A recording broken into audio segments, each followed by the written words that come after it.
jeu de boîte chinoise, une proposition d'inviter une personne pour discuter avec elle de cette thématique. Donc je suis très heureux de donner la bienvenue à Frédéric Desjans, qui est docteur en études urbaines. Et donc, bienvenue à vous deux.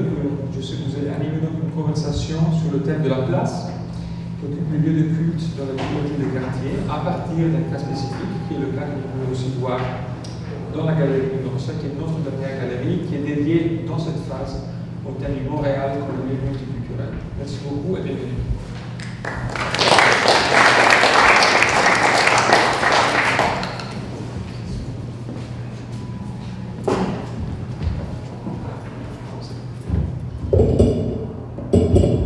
Bonjour. Alors, j'ai bien été introduit, alors peut-être que ça devient superflu, mais je trouve ça pertinent de dire que j'étais designer graphique et j'habitais Parc Extension parce que c'était là la base du projet. Et puis quand on voit la forme finale que ça a pris, on comprend l'importance de ces deux détails-là. Alors, j'ai présenté, c'est ça, moi je vais parler du culte. Et au départ, c'est un projet qui documente visuellement les lieux de culte dans Parc Extension. Je vais vraiment très grossièrement, mais je présente le projet, puis après ça, on y va avec ce qui est très intéressant et la discussion plus ouverte. Alors, c'est de fusionner un peu mon expérience de résidente avec toutes les questions que ça soulève d'être dans un quartier comme Parc Extension et la cohabitation avec toutes ces communautés culturelles-là. Et de mélanger ça avec mon travail de designer graphique. Alors, juste pour mettre en contexte un petit peu, par rapport à Parc Extension, je vais plus grand avec l'île de Montréal. Puis ici, c'est pour comprendre en fait l'impact de la densité dans Parc Extension. Alors, si on se dit que l'île de Montréal, on est 3625 habitants par kilomètre carré quand on fait le calcul, ben dans Parc Extension, qui est ce petit carré-là, ben on est 18 909 par kilomètre carré. On voit quand même le jeu d'échelle et ce que ça peut avoir comme influence dans la vie de tous les jours. Et aussi, juste pour vous donner une idée, sur la population totale de Parc Extension, il y a 61,6% qui est une population migrante, et puis elle se décline entre autres comme suit avec les communautés, en 2006, ça c'est un peu l'aperçu des différentes communautés qui sont présentes dans Parc Extension. Alors, beaucoup d'Asiatiques du Sud et du Nord. Ensuite, je voulais y aller avec, juste spécifier que le projet au départ, c'était un projet de livre duquel j'ai extrait les illustrations. C'est un projet, à la base, c'était très scolaire, c'était un projet final dans un de mes cours, mais le fait que c'était un livre au départ, ben, ça m'a fait faire certains choix qui ont mené à ces illustrations-là, entre autres. Alors, j'ai d'abord décidé de traiter les lieux de culte d'une façon très technique visuellement. J'ai fait le choix de l'illustration plutôt que de la photographie parce que ça l'amenait, en fait, ce que je voulais suggérer avec ces livres-là, c'était de ne pas tout donner, c'était pas peut-être de tout donner au lecteur, mais plutôt de proposer une promenade en Parc Extension, puis que cet outil-là soit complémentaire à la promenade, que la vraie expérience se passe en Parc Extension, et puis que celui-là vienne donner des informations complémentaires aux promeneurs. Alors, je trouvais que l'illustration permettait de faire ressortir des détails architecturaux peut-être qui ne sauteraient pas aux yeux au départ et viennent compléter l'expérience visuelle réelle. Tandis que la photographie, ben, ça te donne déjà un bon rendu. Peut-être que tu n'as pas envie de te déplacer, tu as tellement l'impression d'avoir la vérité devant toi que tu ne te rends pas sur place. Alors, en fait, c'est aussi un trajet, ces 17 lieux de culte-là. Alors, c'est un trajet qui se fait assez bien et puis qui donne vraiment un meilleur aperçu de la vie dans le quartier. Alors, je vais avec quelques exemples de lieux de culte. Ça, c'est pour donner l'aperçu des 17 que j'ai présentés dans l'exposition. Et puis, il y en a plus que 17. Et ça, je me le faisais remarquer. Il n'y a pas beaucoup de mosquées, il y en a vraiment plus que ça dans le quartier. C'est une mise à jour constante qui serait nécessaire. Puis aussi, c'est qu'il y a plusieurs lieux qui sont camouflés, c'est à savoir faire aussi des choix entre ce qui pouvait être intéressant à montrer visuellement. Des fois, quand c'est caché dans un sous-sol, comment je présente l'édifice et tout ça. Je pense que là, en ce moment, on a un échantillon peut-être qui est représentatif de tout ça, mais c'est pas tout, c'est pas exhaustif, il n'y a pas tout, puis c'est juste pour donner une bonne idée. Et puis d'ailleurs, il y a Leslie qui est rentré ici, et puis c'est lui qui m'a donné l'idée de départ pour ce projet-là. Alors Leslie qui faisait justement des promenades dans le quartier qui montraient les lieux de culte. Alors c'était quand même important de souligner sa participation au projet. Alors j'y vais juste avec un premier exemple qui est le temple... c'est pas grave. Qui est le temple Sri Ramji Mandata, qui est un temple hindouiste. Et puis, juste pour vous montrer un peu quelques photos pour complémenter le travail d'illustration et des détails que j'ai fait ressortir, je trouvais intéressant aussi par la construction. Et ça, c'est des doubles pages qui sont dans le livre. Puis, en fait, par rapport à ce temple-là, ce que j'ai fait ressortir, c'est les étapes Ils ont fait des demandes, en fait, pour changer aussi le type de zonage, parce qu'ils voulaient agrandir l'édifice. Puis ça, c'est toutes sortes de démarches que les différentes communautés religieuses doivent faire pour réussir à avoir des temples ou tout simplement pour réussir à occuper des locaux. Eux, ils étaient déjà sur place depuis un certain temps, puis il y avait besoin, comme la communauté s'était agrandie, il y avait besoin de construire un nouvel édifice, puis c'était tout aussi leur démarche au sein de l'OCPM et tout ça pour avoir finalement la dérogation en termes de zonage. C'est toutes sortes de processus qui représentent bien comme les embûches et peut-être toutes ces démarches-là que les communautés religieuses doivent faire pour pouvoir avoir des lieux de culte. Et d'ailleurs, Frédéric va pouvoir témoigner aussi de ce processus-là. Alors ici, un autre exemple, c'est, je vais vite, là, c'était l'Église Impact Mondial, qui est c'est une église qui a commencé à Toronto, c'est un preacher. Je crois qu'il y a des histoires aussi intéressantes derrière certains lieux que j'ai voulu mettre au premier plan. Puis aussi, ce qui est intéressant, c'est qu'avec mes recherches, je me suis rendu compte qu'il n'y avait pas... c'est pas que c'est intéressant, mais on voyait aussi ceux qui avaient oui ou non, le permis d'utiliser ces locaux-là en tant que lieu de culte. Puis ça n'avait pas été répertorié à la ville. Alors, quand j'ai demandé des informations, on m'a dit « Ah oui, c'est un lieu de culte! » Je voulais pas venir dire quoi que ce soit qui allait déranger le révérend Bob Taki, justement, qui est en fait le révérend de cette église-là. Et puis, on lui accorde aussi certains pouvoirs de guérison et autres histoires comme ça. Son site web, très intéressant d'ailleurs, avec beaucoup de belles photos.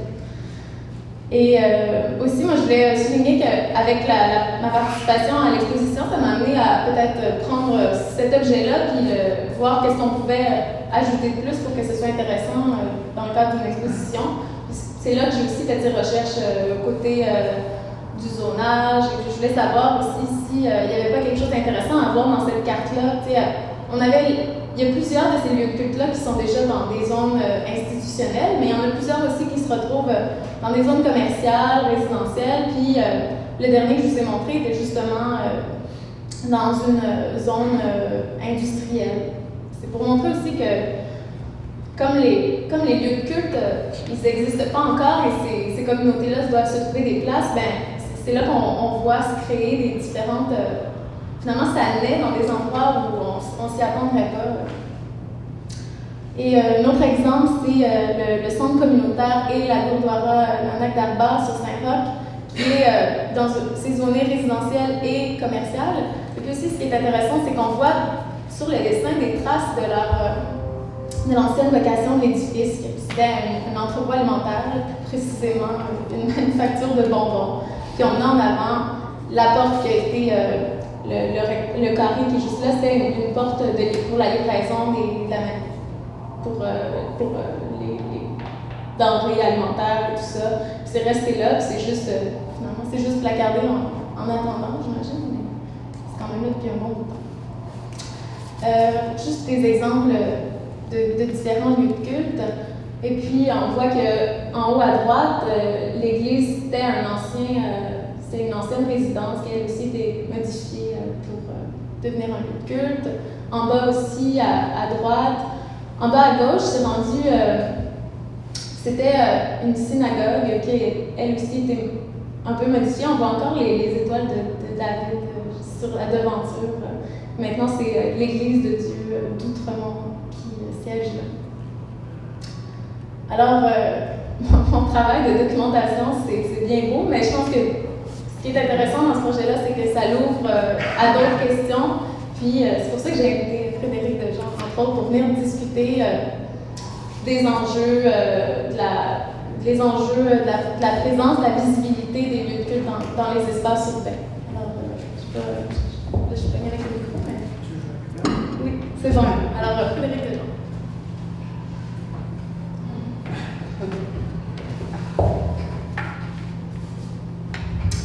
Bonjour à tous et à toutes. Merci Audrey pour l'invitation, je suis très content.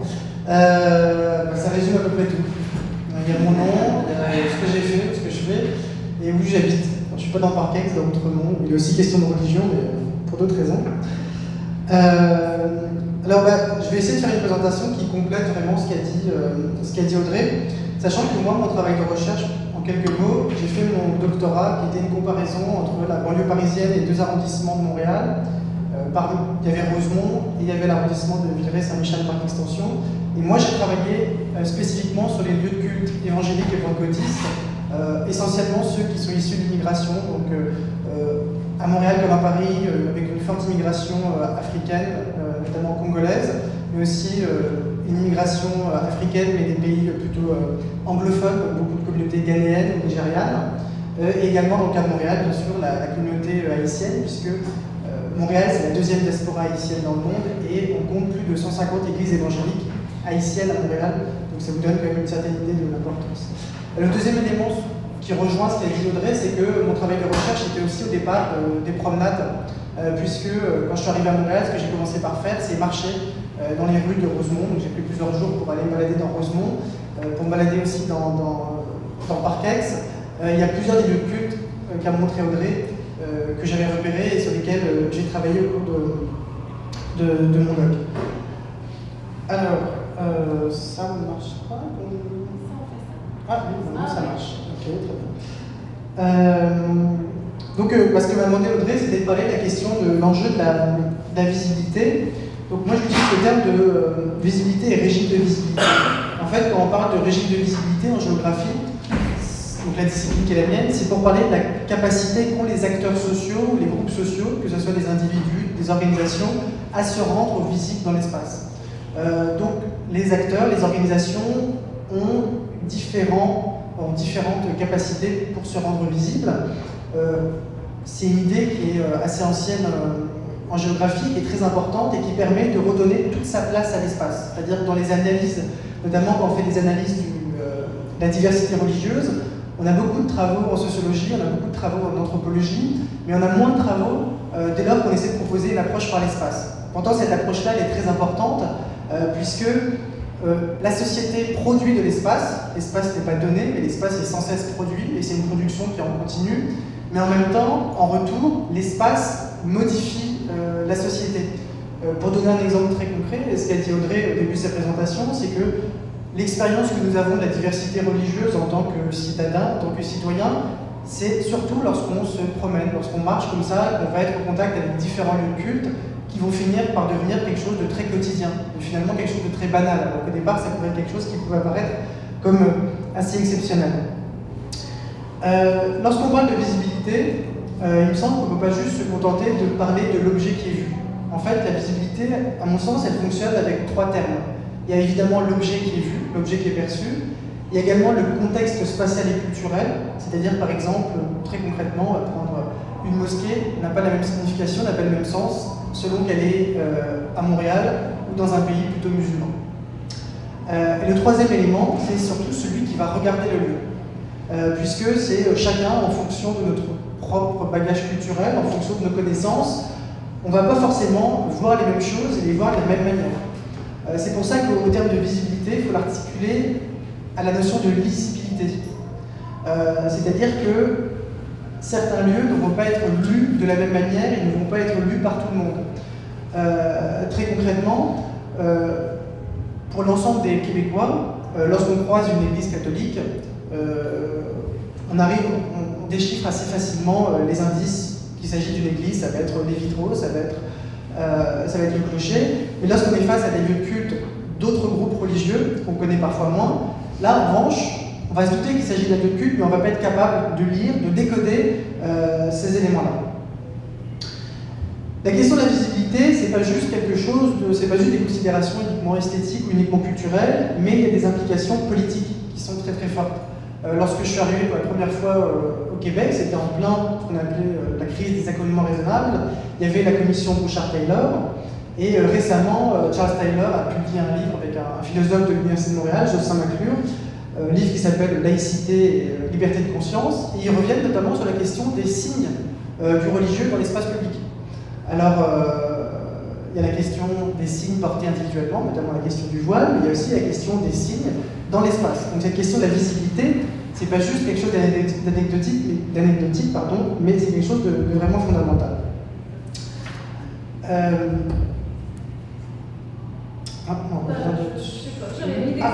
Oui, parce que c'est très bien, je vais revenir dessus par la suite, mais je reviendrai en arrière.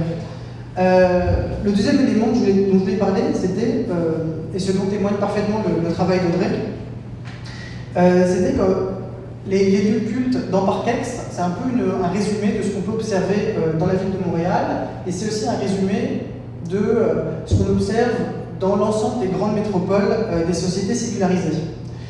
Et ce qu'on observe à Montréal, c'est notamment, moi dans mon doctorat, je parlais d'une pulvérisation des signes du religieux dans l'espace urbain.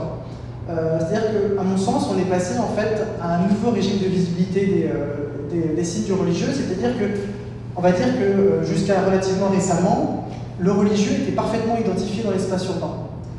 Si vous êtes à Montréal, les lieux de culte, donc des lieux principalement catholiques ou alors protestants, mais également juifs dans une moindre mesure, étaient facilement identifiables, étaient dans des lieux clairement identifiés dans l'espace urbain, mis en valeur, parfaitement visibles de tous. Aujourd'hui, au contraire, on a une espèce de pulvérisation dans des types de lieux qui sont complètement inédits, ou des lieux qu'on n'attend pas du tout. Pour prendre un exemple, si je reviens en arrière, quand tu as parlé de cette église évangélique que j'aime beaucoup, donc qui est celle du pasteur de Toronto, donc impact mondial. Donc chez les évangéliques, c'est toujours l'impact et c'est toujours mondial. Même si votre lieu de culte est limité à un quartier, vous avez des visions mondiales, parce qu'il faut quand même voir grand dans la vie, donc c'est important. Là, c'est un lieu de culte qui est difficilement, quasiment enfoui dans l'espace urbain. C'est-à-dire qu'il n'y a aucun signe quasiment qui vienne indiquer la présence du lieu de culte. Il y a uniquement, voilà, lorsqu'on regarde la photographie, il y a uniquement ce panneau qui est accroché sur le bâtiment. Mais ce qui est intéressant, c'est que, et ce qu'on retrouve avec souvent les évangéliques, c'est qu'en fait les évangéliques reprennent une signalétique qui est propre plutôt aux locaux commerciaux, mais pas du tout à des lieux de culte. Alors ça, c'est quelque chose de très ancien, parce qu'en faisant des recherches, on se rend compte que c'est dans ce domaine-là, les Américains ont toujours tout inventé. Et dans les années 50, vous avez un monsieur qui faisait des panneaux publicitaires qui a eu l'idée de vendre des panneaux pour les églises. Et ça a très bien marché. Et du coup, on retrouve ça, mais lorsqu'on passe comme ça à pied, on va pas forcément regarder le panneau, mais surtout on va pas forcément penser à un lieu de culte, ce qui explique aussi qu'ils n'ont pas forcément de certificat d'occupation, puisqu'en fait ils n'auraient sans doute pas obtenu, donc ils préfèrent s'en passer. L'autre élément, le troisième élément dont je voulais parler,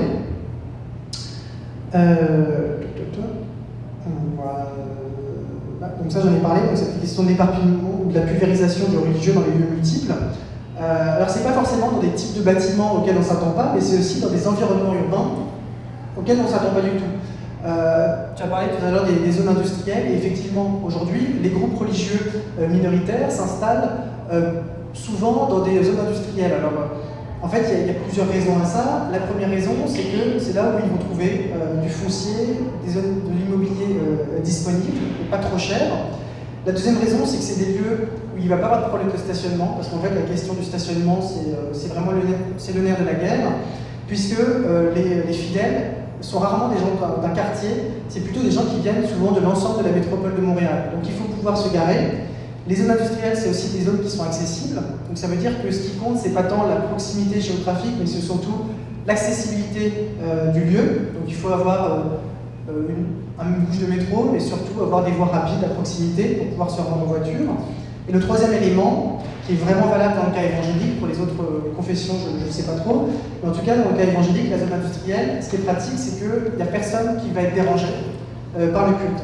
Alors, c'est vrai à Paris, mais c'est encore plus marqué à Montréal, c'est-à-dire qu'il y a vraiment une saisonnalité de l'ambiance sonore des lieux de culte, notamment des églises, c'est-à-dire qu'en été, au printemps et en été, lorsque les églises ouvrent les fenêtres de leur lieu de culte, en passant dans la rue, vous pouvez entendre des chants, vous pouvez entendre des prêches des pasteurs, et parfois c'est souvent avec des systèmes de sonorisation vraiment suramplifiés. D'ailleurs, quand vous regardez j'avais fait ça pour la ville de l'arrondissement de Rosemont, lorsque vous regardez les plaintes des résidents alentours, c'est toujours au printemps ou à l'été pour des questions liées au bruit, ou alors c'est lié aux questions de stationnement. Le troisième élément dont je voulais vous parler. Ah oui, alors ce bâtiment, ouais, je peux parler de ce bâtiment-là, je crois qu'il me semble, au rez-de-chaussée, il y a une mosquée. Et plus dans la section un peu plus à droite. Effectivement, il y a une mosquée, c'est encore un exemple. Là que je trouve intéressant, c'est un cas de figure dans lequel en fait, on passe du lieu de culte à l'espace cultuel. C'est-à-dire que traditionnellement, vous avez une identification entre le lieu de culte et le bâtiment. Et le bâtiment dans son ensemble vient indiquer la présence du lieu de culte. Dans le cas présent, où il y a une mosquée, et dans le cas aussi de l'église évangélique que je vous ai montré précédemment, on a en fait un espace cultuel qui est abrité au sein d'un lieu plus vaste qui rassemble d'autres types d'activités. Du coup, on a un phénomène encore d'invisibilité qui est encore plus prononcé du religieux. Oui, le troisième élément dont je voulais vous parler, c'était ce que j'appelle en fait je parle du religieux en train de se faire. Alors parler de religion en train de se faire, c'est en fait ce qui me plaît dans la démarche d'Audrey, et puis c'est de voir que finalement le paysage religieux montréalais, c'est pas un paysage religieux qui a été fixé une fois pour toutes, ou qui est seulement un héritage ou un patrimoine qui ne va plus évoluer. Au contraire, c'est un paysage qui évolue constamment.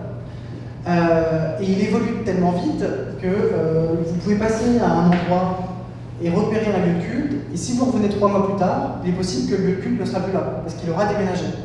Donc ça veut dire que c'est un paysage qui est très mobile, qui est très labile, et donc qui est très difficile à circonscrire, et qui est très difficile à cartographier. Lorsque j'ai essayé de cartographier les églises dans les arrondissements, je me suis rendu compte qu'entre le début de mon doctorat et la fin de mon doctorat, ma carte a été devenue obsolète, parce que certaines églises avaient disparu, ou d'autres églises étaient apparues. Et parler du religieux en train de se faire, c'est aussi montrer que le lieu de culte, il est produit pour des raisons évidemment religieuses, puisqu'il y a des considérations théologiques, mais c'est souvent des éléments très très pratiques qui viennent expliquer la présence du lieu de culte. C'est notamment, il faut tenir compte des contraintes en termes de zonage, en termes d'aménagement, et c'est souvent ces éléments-là qui vont être finalement plus importants que les éléments théologiques. Donc il faut aussi tenir compte de ces éléments-là. Le dernier élément dont je voulais parler, c'était la question des enjeux. Alors moi je distingue 3 enjeux principaux. Le premier enjeu, c'est l'enjeu culturel. Dans le cas de Parc Extension, on a vraiment un espèce de résumé de la diversité des cultures qu'on va pouvoir trouver à Montréal. Et dans le cas des lieux de culte, on voit très bien qu'on n'a plus une adéquation traditionnelle entre un type d'espace et un type de culture, mais on a au contraire un espace qui est traversé par différents types de cultures qui doivent cohabiter les unes avec les autres. Du coup, lorsque vous êtes dans la rue, vous passez de références culturelles extrêmement diverses et extrêmement variées. Donc ça, c'est le premier enjeu, qui est l'enjeu culturel. Il y a un deuxième enjeu, qui est un enjeu politique et citoyen. Il y a un élément qui m'intéresse, et sur lequel je travaille actuellement, c'est voir comment est-ce que les groupes religieux minoritaires construisent leur reconnaissance sociale à travers leur reconnaissance spatiale. avec cette idée finalement que le lieu de culte, pour un certain nombre de groupes religieux, c'est pas juste un élément qui permet la pratique cultuelle, mais c'est aussi une manière d'exister dans l'espace en tant que groupe, en tant que communauté. Donc, en quelque sorte, le lieu de culte, en tant qu'élément unifié, vient témoigner de la présence d'un groupe qui n'existe pas en tant que tel. Donc, le lieu de culte vient témoigner, vient matérialiser cette communauté. Et il y a un dernier enjeu, qui est un enjeu qui m'intéresse aussi fortement, parce qu'en ce moment la ville de Montréal travaille là-dessus, c'est l'enjeu urbanistique. Et c'est la question, alors pas de délicate question du zonage religieux, parce qu'à Montréal, c'est quelque chose d'assez compliqué, puisque lorsque vous regardez les plans d'urbanisme des différents arrondissements, même d'autres municipalités sur l'île de Montréal ou en banlieue, la question des espaces cultuels n'est pas du tout abordée. C'est quelque chose qui est arrivé relativement récemment dans la discussion. Et Audrey a souligné que les lieux de culte étaient souvent dans des zones commerciales. Et en fait, elle s'explique parce que depuis quelques années, la ville de Montréal autorise les lieux de culte à s'installer dans un type de commerce, dans un type de zone commerciale. Donc ça explique pourquoi, dans certaines portions de rue, vous pouvez avoir 3-4 lieux de culte à la suite.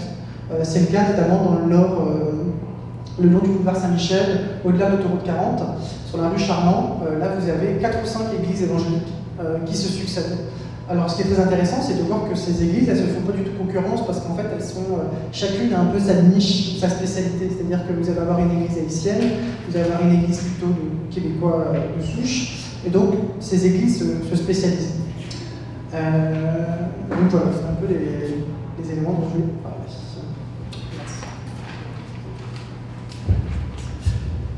Je ne sais pas, il est quelle heure, mais peut-être qu'on peut passer aux questions. Est-ce qu'il y a des questions? Oui. J'avais deux questions. En fait, Frédéric disait que autrefois, que maintenant, la population qui vient à l'église peut venir de l'ensemble de la métropole montréalaise, mais je pense que c'est valable dans toutes les villes du monde.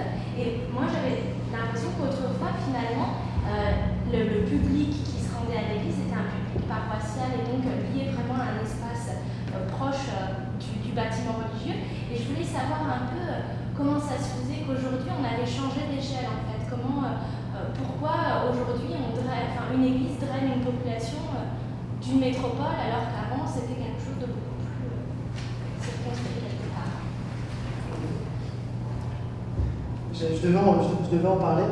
Alors, en fait, effectivement, il y a un passage. En fait, en sociologie des religions, en termes d'organisation des groupes religieux, il y a deux modèles qui ont été théorisés.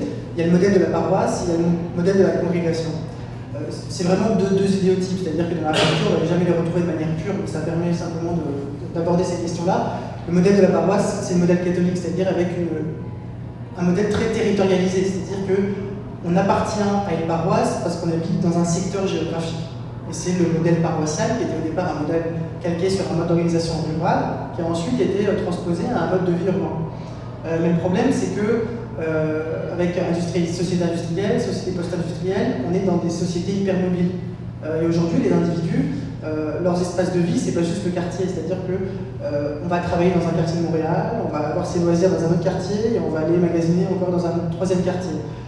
Et ça, sur le plan religieux, on l'observe tout à fait. Donc il y a ce modèle de la congrégation, qui est en fait un modèle où on appartient, où on est membre d'une communauté, pas sur une logique territoriale, mais sur une logique plutôt d'affinité ou de sensibilité. Donc ça, c'est un premier élément.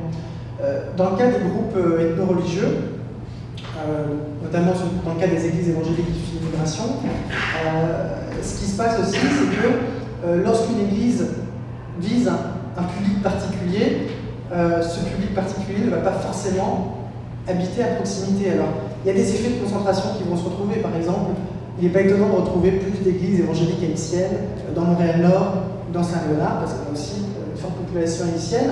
Mais lorsque pour mon doctorat, j'avais fait des cartes montrant la localisation des fidèles pour des églises. En fait, les gens viennent partout dans l'ensemble de la ville de Montréal. Si je peux donner exemple, on a la seule église éthiopienne orthodoxe à Parc Extension, sur l'île de Montréal. Alors, c'est clair que les 50 000 personnes vont y aller. Et je pensais aussi, quand on parle de comment on utilise les terrains, on parle toujours de cadastre et de paroisse. Alors, c'est un système qui persiste toujours. L'idée persiste. Oui, une question au niveau du zonage. Est-ce qu'il y a des communautés religieuses qui ont plus de difficultés que d'autres à obtenir des autorisations pour les lieux de culte et le cas échéant, quelles sont les raisons qui peuvent être invoquées?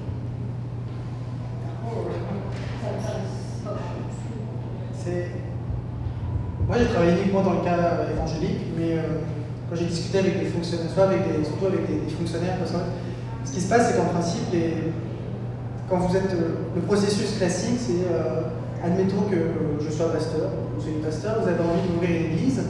Le processus, c'est que vous allez tout simplement trouver un local et vous allez ensuite, au service de l'urbanisme, regarder si la localisation du local que vous visez est conforme au plan de zonage. Aussi, dans le plan de zonage, on autorise de plein droit les activités cultuelles. Le cas échéant, on ne peut pas vous le refuser, on vous le donne. Et ensuite, c'est ce qui vous permet d'obtenir des exemptions de taxes auprès des services de la fiscalité. Après, sur la question de la présence d'autres groupes religieux, c'est extrêmement sensible parce que il y a eu des cas, il y a plusieurs cas de controverses où les résidents ne voulaient pas avoir de lieu de culte, notamment lorsque ça passe en consultation publique. À ce moment-là, il y a parfois des oppositions qui se font entendre. Il y a eu plusieurs controverses en ce qui concerne les églises évangéliques, notamment des églises évangéliques qui étaient issues de l'immigration. Du coup, on touche à des choses extrêmement sensibles parce que les habitants d'un quartier, on peut comprendre que c'était dans Rosemont, et c'était un moment où il y avait beaucoup d'églises qui s'ouvraient, et c'est vrai que ça créait des problèmes de stationnement, des problèmes de nuisances sonores. Mais du point de vue des communautés religieuses, ils l'interprètent souvent comme une forme de racisme qui se cache derrière des considérations uniquement techniques ou purement objectives. Après, il n'y a pas au niveau des municipalités, des arrondissements, il n'y a pas de politique pour favoriser ou ne pas favoriser tel ou tel groupe. La logique serait plutôt actuellement de ne favoriser personne, même à défavoriser l'ensemble. Finalement, c'est presque mieux, parce que tout le monde est logé à la même ancienne.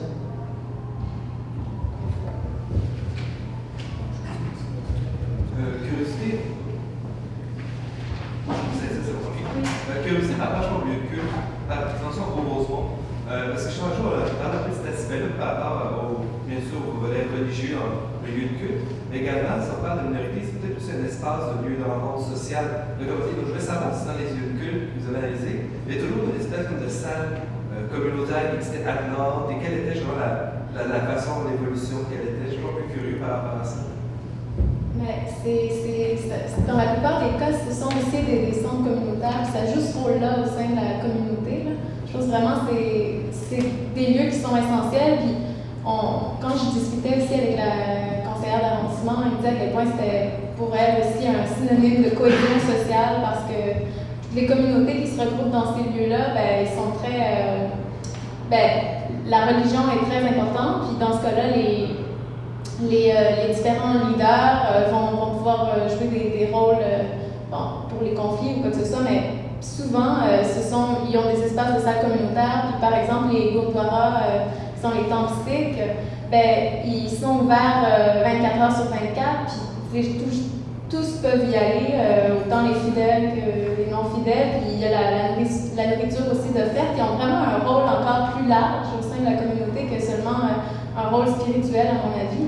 C'est vraiment un support. Puis c'est ça, je trouve intéressant ce que vous commencez de Frédéric. Quand on disait, une atteinte des fois qui porte un peu au racisme, parce que nous, en tant que peut-être non-croyants ou autres croyants, quand on regarde ce qui est à l'extérieur, on voit un lieu religieux, mais eux, de leur point de vue, c'est aussi un lieu socio-culturel, vraiment. Et ça, je trouve, dans ce volet-là, vraiment, je vois comment eux peuvent ressentir l'attaque. En fait.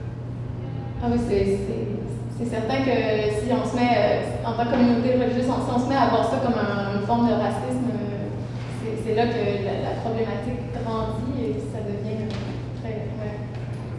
Je ne sais pas si. Juste dans le cas que j'ai analysé, bon, il y a d'autres travaux, mais notamment sur le rôle des églises. Moi, je parlais de sas d'intégration, en fait, parce que les églises permettent vraiment l'intégration des nouveaux arrivants. Avec des exemples, je vais vous donner un exemple très concret. J'avais été faire du travail ethnographique dans des églises, donc le dimanche matin, je me rendais dans les églises, notamment africaines.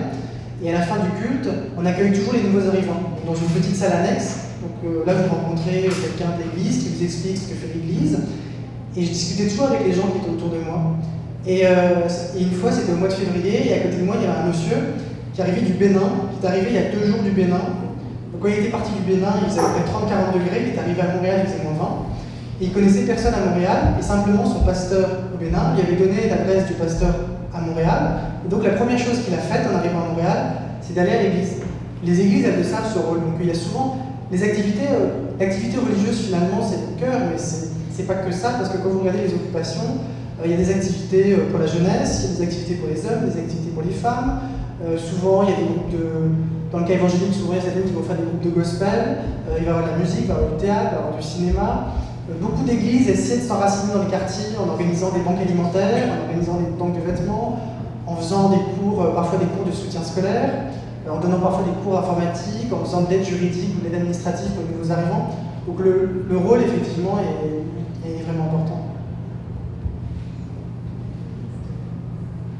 Avez-vous remarqué, en fait, c'est peut-être pour vous deux la question, avez-vous remarqué s'il y a des espèces de réseaux qui existent entre les lieux de culte de Barquex et d'autres régions moins centrales de Montréal ou de la banlieue, parce qu'on sait qu'en Barquex, comme dans d'autres quartiers à fort taux d'immigration, il y a un roulement dans la population, les gens arrivent, c'est un point d'arrivée, puis ça ne veut pas dire qu'ils vont s'établir là pour 10, 15, 20 ans. Est-ce qu'il y a des espèces de réseaux où après ils vont aller retrouver un noyau dans un autre lieu de culte qui n'est pas aussi central? Je ne sais pas pour les lieux de culte qui seraient à l'extérieur, mais je sais que, par exemple, les communautés grecques qui étaient très importantes dans les années 70, qui ont plusieurs lieux de culte à Parc Extension, mais souvent, même s'ils s'habitent maintenant à Laval, ou je sais pas, ils reviennent à ces lieux de culte-là parce qu'ils ont vraiment un rôle important, que la communauté y est très attachée. Puis aussi, un autre exemple, c'est la Gurdwara sur Saint-Roch, est associée à puis apparemment, c'est super rare aussi là, en termes de communauté sikh d'avoir des associations aussi serrées entre deux temples de Gurdwara, mais ils fonctionnent sous le même. C'est la même autorité, si je peux dire, celle qui est le grand temple à la salle. Je ne sais pas si ça vous dit quelque chose. Son nom m'échappe, mais je l'aurais ici. Ben, je pense qu'il s'appelle juste Nanak Darbar, ils ont le même nom aussi, ils fonctionnent ensemble. J'imagine que si les fidèles du centre communautaire sur Saint-Roch décident de déménager, ben, ils peuvent aussi aller à l'autre centre comme ça. Mais sinon, à l'extérieur, je peux moins dire si le chemin inverse se fait. Mais...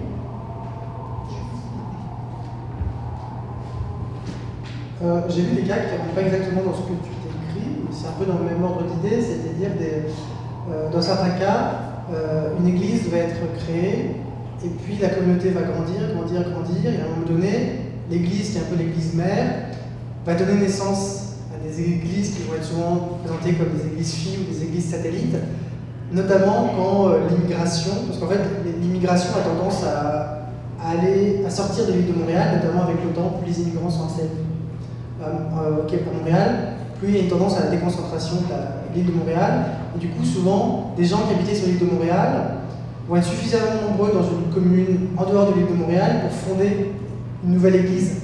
Et souvent, c'est le seuil critique de 50 personnes. Lorsque vous avez 50 personnes qui sont regroupées dans un secteur, à ce moment-là, on peut créer une autre église. Et du coup, soit il y a toujours des liens qui se font avec l'église principale, ou alors on devient complètement indépendante. Et il y a un autre cas où là, c'est vraiment à une autre échelle, on a des filières d'immigration au sein même du Canada, c'est-à-dire que les gens vont arriver à Montréal, qui servent de porte d'entrée, et ensuite veulent aller soit en Ontario, soit aux États-Unis. Et du coup, ils partent en Ontario, et à ce moment-là, ils peuvent créer une autre église, et du coup, d'autres personnes qui veulent partir, qui sont membres de l'église, vont peut-être plus facilement sauter le pas du déménagement en Ontario, puisqu'ils savent qu'il y aura des références connues, il y aura des gens qui vont connaître.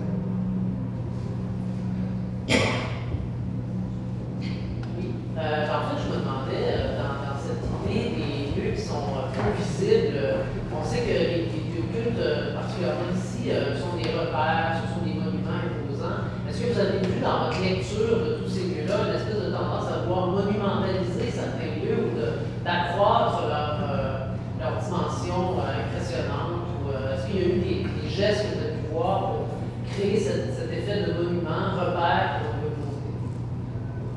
Mais je pense que même si commence tout, peut-être, là on parle des tentatives d'exister, soit en commençant par des petits locales et tout ça, mais on sent que je pense que toutes les différentes communautés religieuses aspirent à avoir un pignon sur rue plus... c'est sûr que c'est pas dépendamment des religions, ils ont un différent rapport à ce qui est visible, puis aux symboles et aux icônes et choses comme ça, mais je pense que l'exemple aussi du temple hindouiste qui ont construit une très grande salle, je l'ai montré un peu plus tôt, nécessairement, ça fait partie, je pense que ça fait partie de l'idée de l'évolution, d'agrandir, puis d'exister encore plus, d'assumer leur présence dans un quartier. Je pense que ça fait partie de toutes les aspirations des différentes communautés, mais je pense qu'ils vont, pour le moment, quand ils arrivent au début, ils vont se satisfaire d'un espace, là, puis c'est pour ça qu'on peut les retrouver un peu n'importe où, mais je pense que oui, nécessairement, ils veulent grandir aussi. Peut-être juste en arrière de Marie, répondre. Juste pour la question de la visibilité, elle est importante aussi dans la façon dont les gens vont voir la région de la communauté. Par exemple, je pense, c'est pas Montréal, mais à Longueuil, il y a quelques temps, il y a eu plein d'articles où la communauté musulmane de Longueuil veut une mosquée, et puis ça a fait toute plein d'histoires. Parce que concrètement, il y a déjà des mosquées à Longueuil. Vous voulez un bâtiment qui soit construit pour être pratique comme une mosquée, pas forcément exotique, là, mais adapté aux besoins, au lieu de justement un local qui passe inaperçu. Donc parfois, les gens, le fait de médiatiser ça, se disent « Oh, il va y avoir une mosquée à Longueuil. » Il y en a déjà. C'est comme... C'est ça, ils s'attendent pas. C'est là pareil. Oui, c'est vraiment une étape politique importante, ce statement-là d'exister, et aussi que le lieu corresponde aux normes de la religion. Tu sais, c'est sûr que... C'est simplement des aspects pratiques. Exactement. Marie? Oui?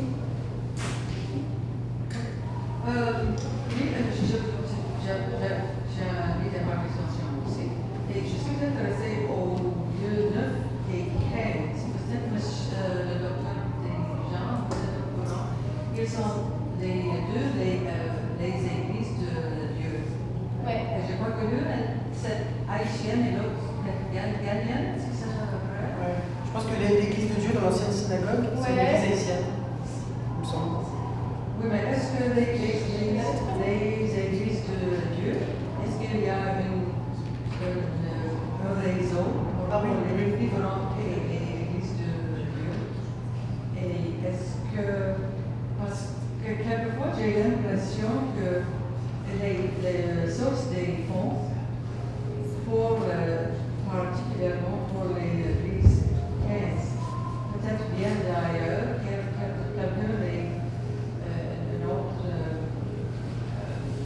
centre, notre maison mère les soutient parce qu'ils sont des Africains qui n'ont pas beaucoup d'argent, mais il y a constamment des rénovations qui se font autour de l'église.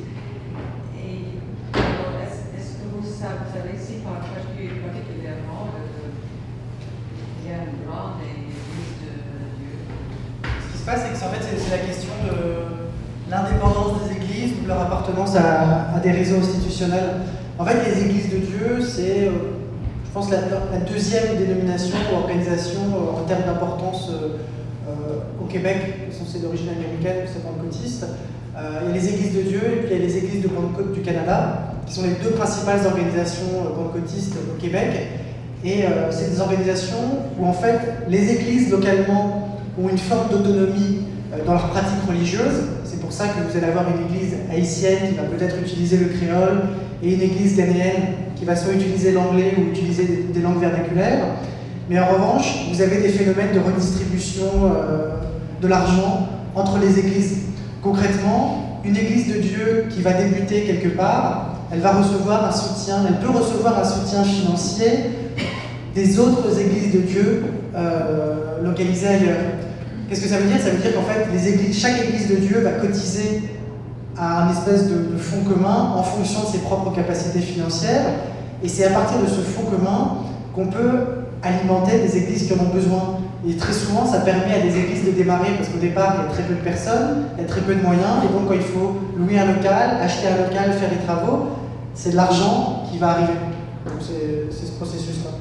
Est-ce que vous avez dit que c'est une église pentecôte? Comment? Oui, c'est des pentecôtistes. Quoi? C'est des pentecôtistes. Où est le centre de Vatican? Ah, il n'y a pas. A priori, ça devrait être dans la ville où la première église de Dieu a été créée, mais il n'y a pas de lieu de référence. C'est pas une hiérarchie comme la hiérarchie catholique avec un lieu de référence qui contrôle tout. Il y a plutôt des secteurs, par exemple au niveau du Québec, il doit y avoir, je ne sais pas où c'est, mais il doit y avoir des bureaux où les choses se passent. Mais je ne pourrais pas vous dire. En tout cas, il n'y a pas de Vatican à l'image de l'Église catholique pour les églises de Dieu. Parce que je sais, il y a au moins 300-400